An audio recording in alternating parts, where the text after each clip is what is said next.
Bienvenidos, queridos hermanos de Generación Desafiante, al estudio del Evangelio de Juan, que nos mostrará el Mesías, la palabra hecha carne. Estos maravillosos 7 capítulos vistos que han sido una revelación en nuestras vidas. En el capítulo 1 vimos quién es el Mesías, la palabra hecha carne, su naturaleza divina y el cumplimiento de todo en él. En Juan capítulo 2 aprendimos cómo el proceso que lleva a su principio de señales, un milagro, la conversión y luego la purificación, dos pasos fundamentales en la vida de todo creyente. En el capítulo 3 el encuentro con un principal de la sinagoga, un fariseo, Nicodemo, nos enseñó que es nacer de nuevo, nacer de arriba, nacer del Espíritu.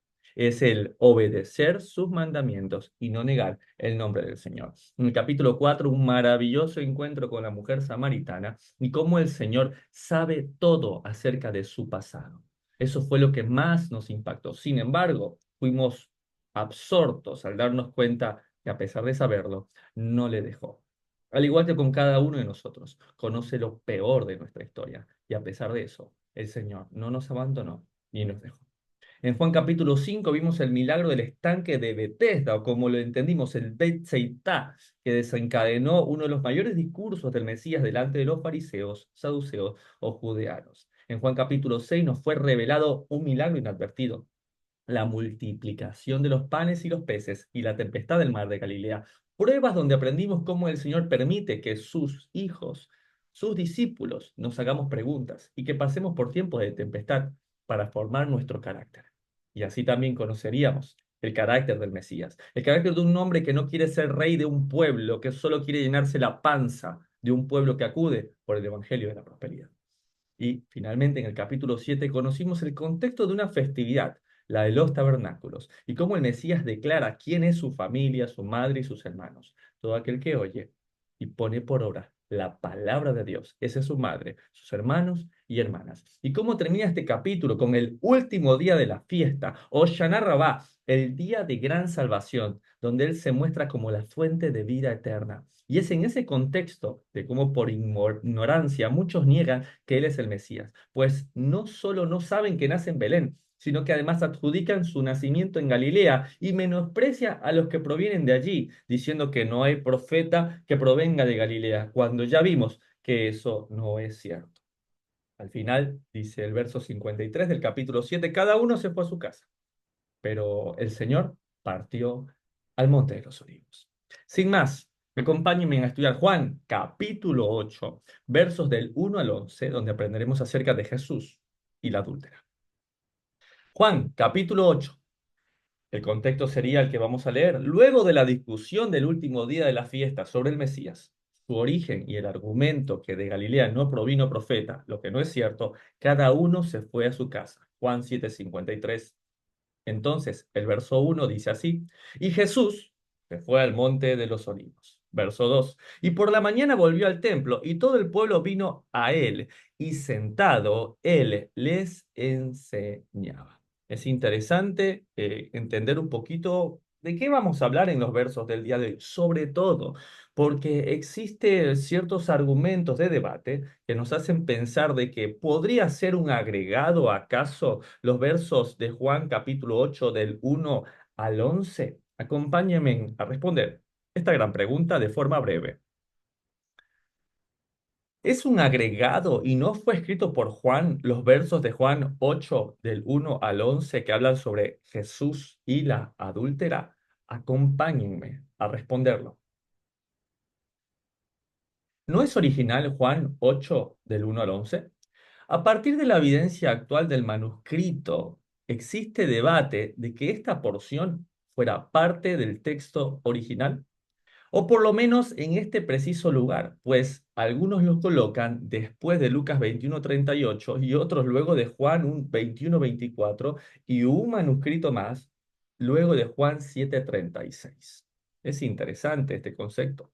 Toda esta evidencia sugiere que los escribas a menudo ignoraban su ubicación exacta. ¿De qué cosa? Del manuscrito que habla acerca de la mujer que fue presentada en el acto mismo del adulterio delante del Mesías. Ahora, sabían que pertenecía, pero no sabían exactamente dónde fue dado este suceso. ¿Por qué omitir entonces Juan 8, versos del 1 al 11?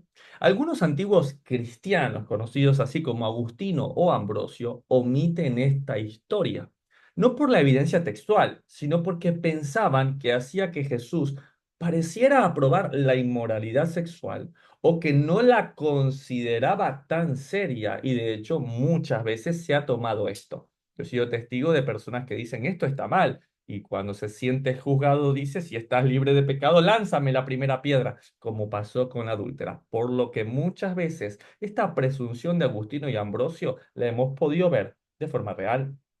Antiguos escritores cristianos mencionan este relato tan pronto como en el siglo II, o sea, en el 100 después de Cristo, o sea que es un comentario bastante precoz.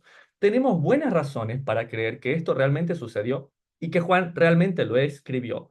Hay debate en cuanto a dónde pertenecen en los relatos del Evangelio, pero no que no esté escrito. Si no escribió Juan, entonces ¿quién?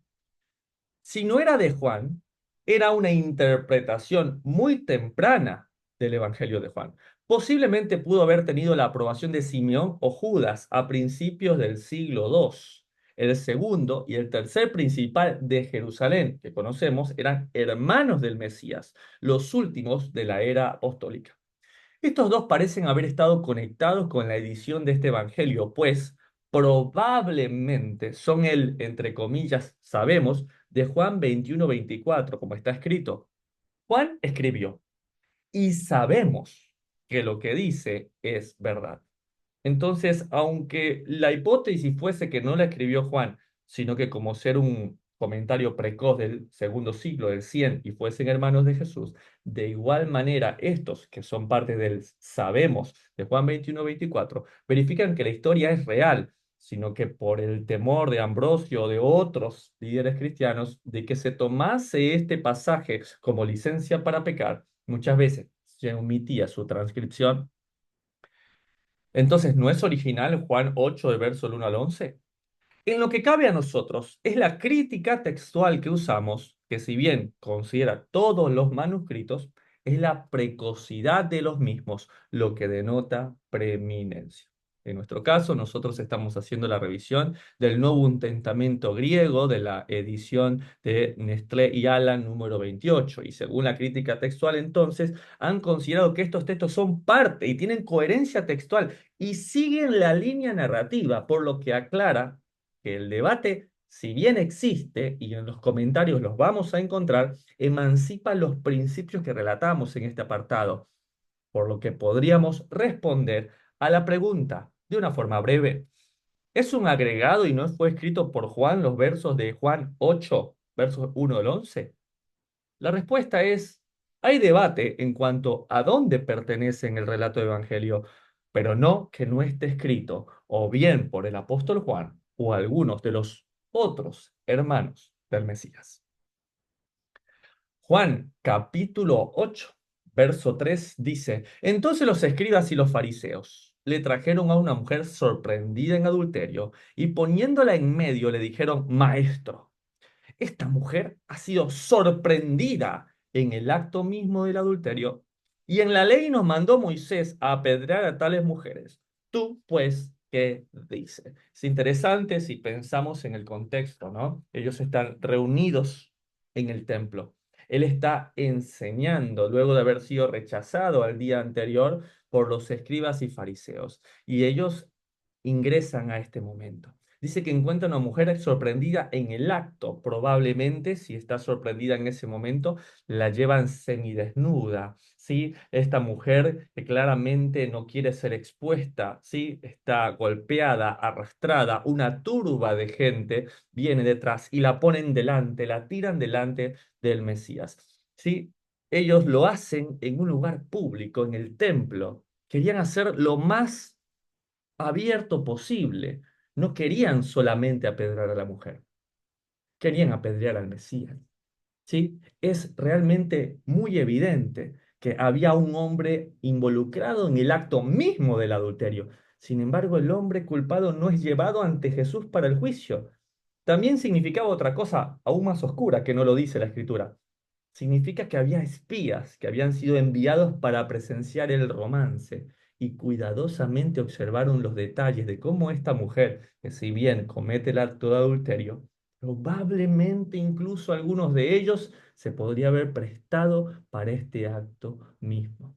Ahora, bajo estas condiciones, la evidencia de un adulterio es casi imposible que no hubiese sido arreglado. Había todo, había testigos, había una mujer en el acto mismo, la encontraron prácticamente infragante. Lo más probable es que ellos planearon esto. Ahora, quisieron ponerle una trampa al Señor. Si el Señor decía, déjenla ir, entonces quebrantó la ley de Moisés y el Mesías nunca lo haría. Y este dilema se lo colocaron muchas veces, similar a la pregunta que se le planteó cuando hablaba sobre pagar los impuestos, por ejemplo. Y él terminó diciendo, denle al César lo que es del César y a Dios lo que es de Dios. Ahora sigamos analizando un poco más acerca de este momento. En el verso siguiente, 6 dice, mas esto decían tentándole para poder acusarle, lo que hablamos, no querían apedrear a la mujer, querían apedrear al Mesías, pero Jesús, inclinado hacia el suelo, escribía en tierra con el dedo. Parece que era más importante lo que escribía en tierra que lo que ellos estaban haciendo. Es realmente llamativa la actitud del Mesías, porque escribir en tierra, de hecho, y lo vamos a ver más adelante, confrontó tanto a los líderes que terminaron yéndose y dice que acusados por su conciencia, pues no permanecieron allí. La pregunta sería entonces, ¿qué escribió? Si bien la Biblia no nos dice qué particularmente escribió, sí es llamativo que lo que él hizo es parte del proceso en el cual fuese confrontado la cúpula religiosa de la época. No podemos saber qué dijo o qué escribió precisamente, pero sí podríamos inferir qué ha escrito y qué muchas veces ha anotado con su dedo en tierra y ha borrado cuando la palabra de Dios lo dice. Salmos, capítulo 90, en el verso 8 dice, pusiste nuestras maldades delante de ti, nuestros hierros, nuestros pecados a la luz de tu rostro. Es interesante porque un pecado oculto en la tierra es un escándalo en los cielos, ¿sí? Entonces es interesante porque muchas de las cosas que nosotros creemos que están escondidas, que el pecado nunca nadie lo va a saber, dice que el Señor lo pone delante de él. Nuestros errores están delante de su rostro y podríamos ver e inferir lo que está haciendo el Mesías. Ahora, en Jeremías 17, vean ustedes algo que está escrito maravillosamente. En el verso 13, oh Señor, esperanza de Israel, todos los que te dejan serán avergonzados, y los que se aparte de mí serán escritos en el polvo, porque dejaron al Señor manantial de vida, manantial de aguas vivas. Hermano Lincoln, venimos de escuchar el contexto de aguas vivas. El contexto de Juan, capítulo 7, verso 37, el último gran día de fiesta, el día de aguas vivas, sí. Y vean que al día siguiente el Señor toma este pasaje. ¿Qué creo que podría haberse escrito? ¿Qué tal no solamente el nombre de aquellos que acusan, sino tal vez una relación ilícita que alguno de estos maestros tenía con alguna mujer fuera de Jerusalén, que al acercarse y ver qué escribía el maestro, veía el nombre de aquella mujer? ¿Qué tal alguno que tenía algún tipo de negocio ilícito al oculto de los demás? Pero el Señor lo sabía y anota la dirección de la casa donde él hacía estas transacciones inescrupulosas. ¿Qué tal el nombre de aquel hijo o una hija fuera del matrimonio que ocultaba con una mujer que no era su esposa y encuentra el nombre escrito? Puedo inferir muchas de estas cosas, pero lo que el Señor hizo realmente confrontó a la conciencia de estos hombres que querían juzgar, pero no cumplían el concepto de ser ejemplo para poder juzgar a alguien de adulterio. Tú que juzgas, como dice el Evangelio, que no sea adulterar, adulteras. Tú que juzgas a tu hermano, ¿sí? Que no sea de mentir, tú mientes. Si quieres saber un poco más acerca de cómo podemos saber qué fue lo que escribió Jesús en tierra en Juan 8, te invito a que veas el fragmento de Deuteronomio 22 en nuestra playlist de respuestas breves a grandes preguntas, donde abarcaremos un poco más a profundidad cuáles pudieron haber sido las hipótesis de lo que se escribió en la tierra.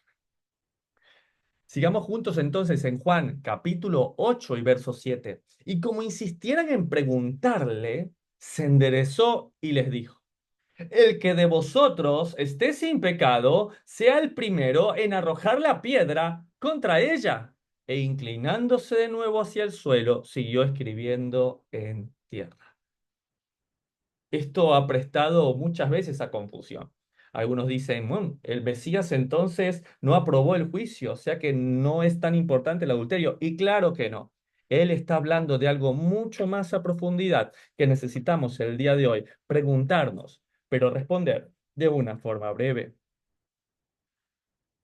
¿Por qué el Mesías no apedreó a la adúltera en Juan capítulo 8? Acompáñenme a responderlo. ¿El Mesías permite el adulterio? Alrededor del relato de Juan 8:1-11 existen varios debates. En principio, porque personajes importantes para el cristianismo del siglo II les pareciese que este evento donde el Mesías no apedrea a la mujer adúltera delante de los maestros de la ley da cierto consentimiento al adulterio o no da la importancia del caso. Pero entenderemos que no es así. Y por otra parte, que este pasaje no se encuentra en algunos manuscritos, presumiblemente por la razón antes mencionada, reviste de dudas escriturales. ¿El Mesías ante la ley? El Mesías en ningún momento consiente el pecado. Él vino a vivir y enseñar una vida en obediencia, como lo dice Mateo 5:17. Es por ello que a la luz de la ley y de la Torá, encontramos la respuesta en Deuteronomio 22:22 y Deuteronomio 17:7. Si alguno es sorprendido en adulterio, ambos morirán. El hombre que se acostó con la mujer y la mujer que se acostó con el hombre también. Con dos o tres testigos morirán, y la mano de ellos, de los testigos, caerá primero, y después del pueblo. Así quitarás el mal de Israel. Hermano Lincoln, qué fácil que es juzgar con Torá. No es como nos los enseñan en las prédicas cristianas regulares. No trajeron al hombre. Allí está el error de procedimiento, ¿sí?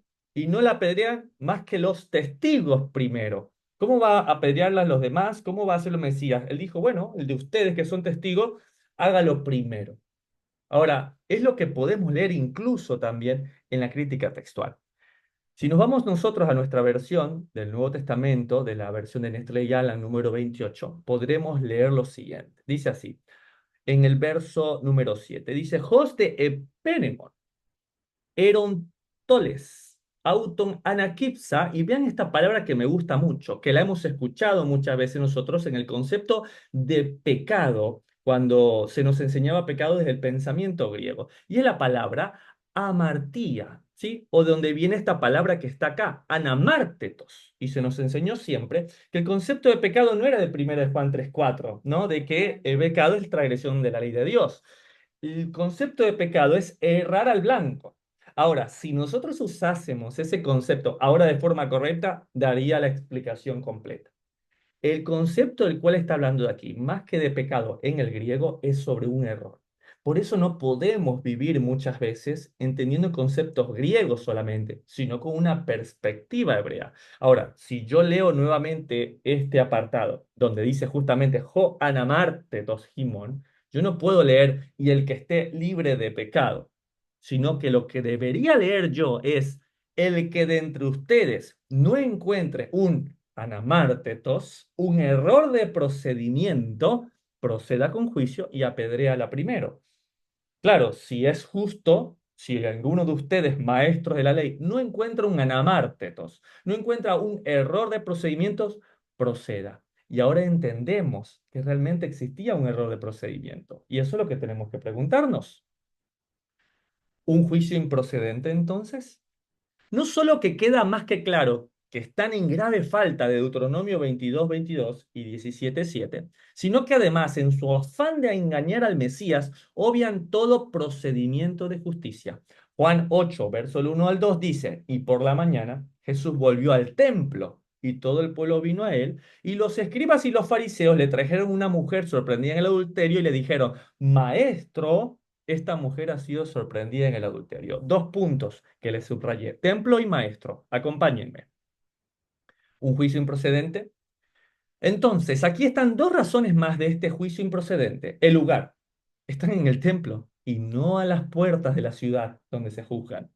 Segundo, le dicen maestro, rabí. Es decir, el Mesías no es Dayan, no es un juez de Israel, sino que debemos buscar a los jueces de aquel tiempo. Y sus palabras, aunque breves, son contundentes. Si alguno no encuentra errores en este juicio, tire la primera piedra. Ahora, ¿por qué da tanto temor? Claro, porque si quieres hacer quedar mal al Mesías, ¿qué te importa? Echa la primera piedra, pero hay consecuencias de ello. Dice así, castigo por un juicio improcedente. Escrito en Deuteronomio 19:19 se está, que el testigo falso o la persona parte de un juicio improcedente tendría una pena severa.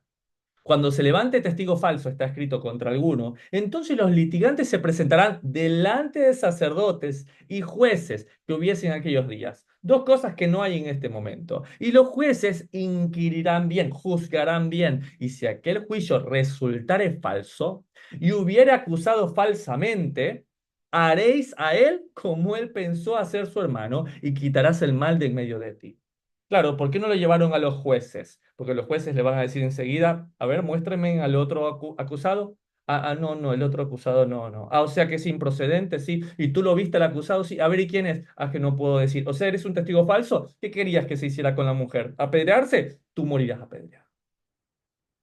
Entonces respondamos de una forma breve esta gran pregunta.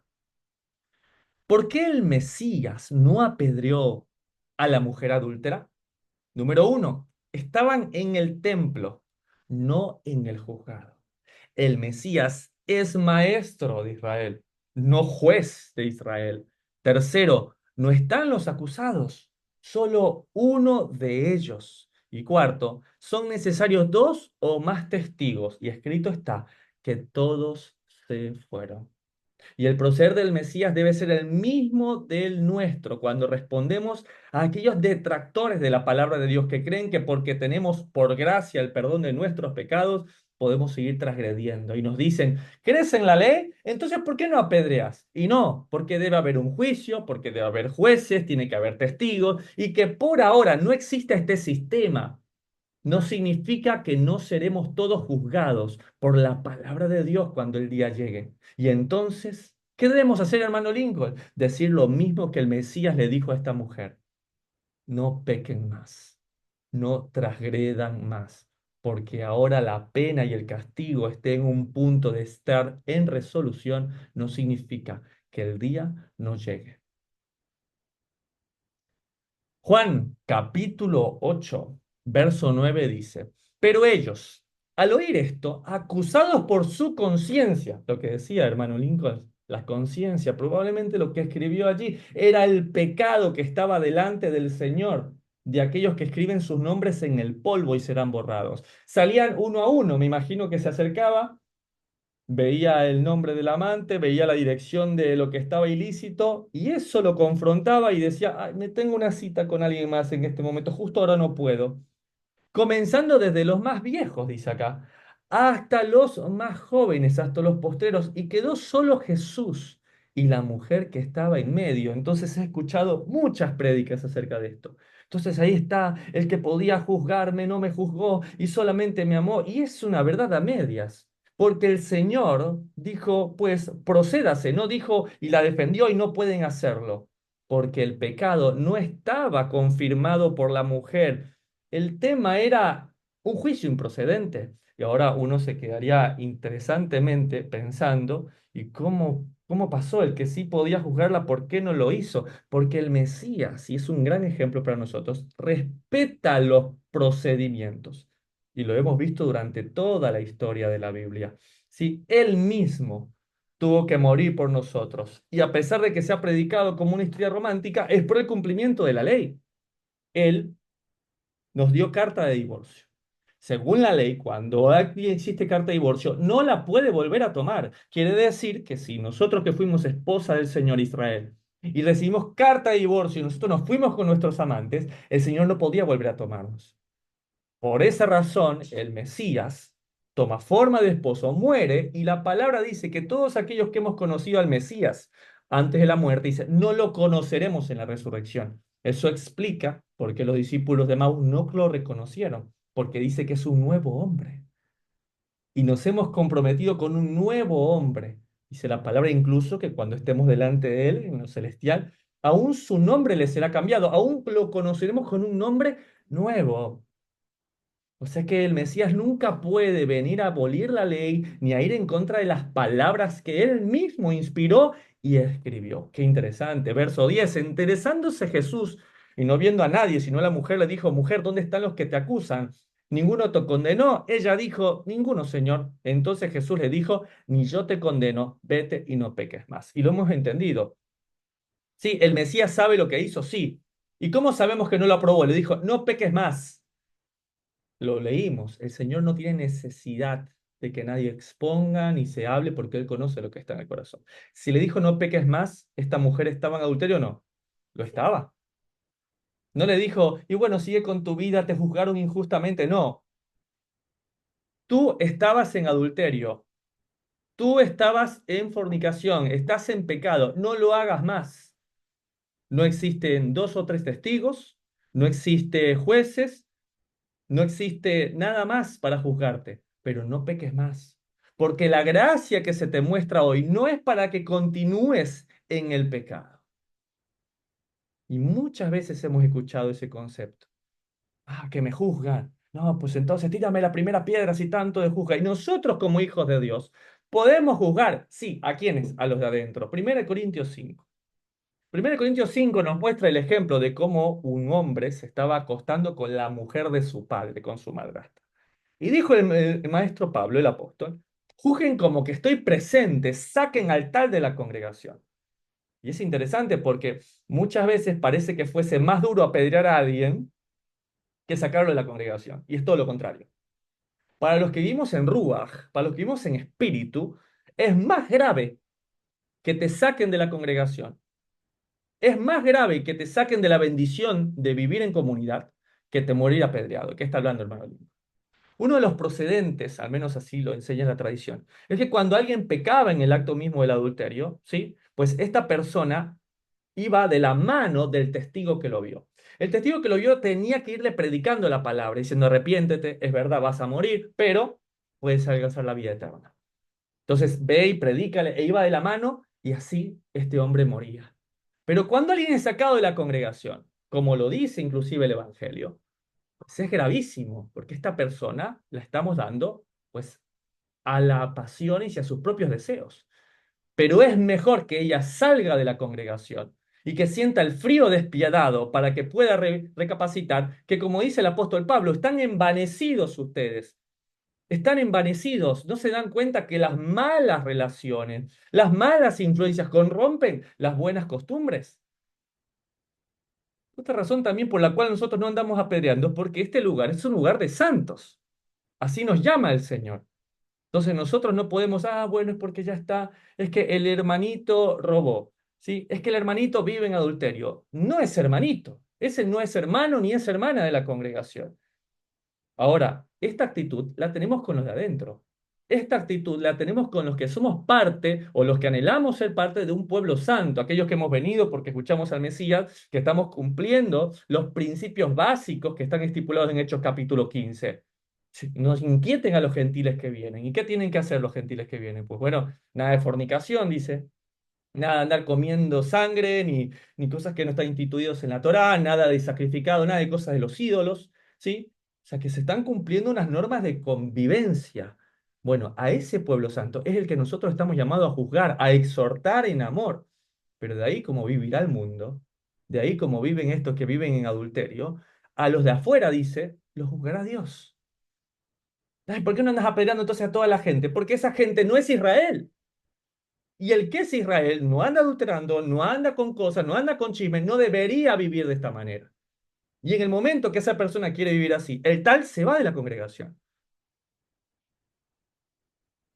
Si no nos juzgamos entre nosotros con claridad, con amor, pero teniendo a ser firmes, ¿cómo vamos a vivir? Y entonces, claro, claro que el Mesías no condenó a esta mujer. Claro que el Mesías no condenó a esta mujer, pero le dijo, no peques más. En en este momento se te da gracia, pero no es para que vayas y te vuelvas a acostar. En este momento tienes gracia, sí, pero no para volver a pecar. En este momento, los que hemos recibido la gracia del Señor, que se nos ha perdonado nuestra transgresión, nuestras rebeliones, nuestras maldades, nuestros pecados inconscientes, conscientes y nuestra rebeldía, pues no es para tomar esto motivo para pecar. Es momento de volvernos al Señor. Pero ya sin los sentimentalismos típicos, sí, me perdonó, sí, me amó, me lavo las lágrimas y el arrepentimiento se mide no por lo que hago, sino por lo que dejé de hacer. El arrepentimiento de verdad no son las lágrimas mientras suena una música de fondo. Mi arrepentimiento de verdad es no vuelvo a hacer lo que antes hacía. Un arrepentimiento de verdad debe estar contado incluso por el testimonio también de dos o más. Por eso debería ser una norma legal dentro de la comunidad, que toda persona que busca un lugar de comunidad, claro, bienvenido sea, quiere buscar ser parte de la comunidad, quiere venir a ser parte de un principal de la congregación, sí, tiene que cumplir 1 Timoteo 3, varón de una sola mujer, generoso, no avaro, buen testimonio para los demás. Y cuando eso se rompe y esta persona no entiende, sale de la comunidad automáticamente. ¿Quiere volver? Pues escucharemos el testimonio de su esposa, de cómo dejó de ser adúltero. Escucharemos el testimonio de sus hijos, de cómo dejó la bebida, cómo dejó los juegos. Es el especial tesoro del Señor esta congregación. Vean ustedes, cuando faltaba alguien de la congregación de Israel, era como que todos pecasen. ¿Acaso no fue así Acán cuando agarró el vellocino babilonio y todo Israel sufrió? Y luego padecieron él, su esposa y sus hijos y murieron. El pecado que toleramos es el pecado que nos destruirá. Que seamos encontrados con la gracia del Señor, sí, pero que no pequemos más. Así podremos conocer al Mesías, a la palabra hecha carne. Señor, que cada vez más tu Torah, tus mandamientos, tu voz sea el que nos guíe a ser diferentes, a ser hombres y mujeres, que nos encontremos un poco más parecidos a ti, un poco más parecidos a aquel que nos llamó de tinieblas a una luz admirable. Hasta acá llega la grabación del día de la fecha.